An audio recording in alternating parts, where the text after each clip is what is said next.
पुण्यातल्या कोरेगाव परिसरामध्ये खरातची 49 गुंठे जागा आहे। 49 गुंठे जागेत 18 रो हाऊसेस त्याच्या पत्नीच्या नावावर असल्याचं उघड झालेलं आहे। खरातच्या सीए विरोधात आर्थिक गैरव्यवहार केल्याचाही आरोप आहे।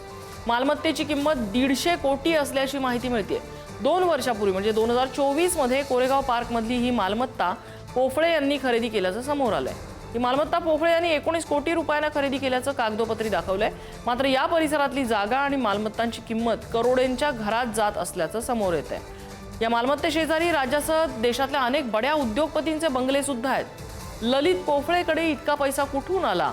अशोक खरात याचा हा पैसा आहे का किंवा कोणत्या राजकारणी नेत्याचा हा पैसा आहे का? असे एक ना अनेक प्रश्न या निमित्ताने उपस्थित होत आहेत।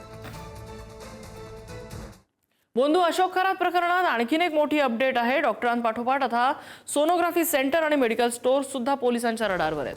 अनेक महिलांना गर्भधारणा होऊ नये यासाठी खरातने औषध दिल्याचा संशय आहे। खरातला औषध पुरवणाऱ्या मेडिकल स्टोअर मालकाची एसआयटी कडनं चौकशी केली जाते। गर्भवती महिलांची तपासणी करणारे सोनोग्राफी सेंटर चालकांची सुद्धा चौकशी होणार आहे। एक डॉक्टर नाशिकमधील बड्या नेत्याचा जावई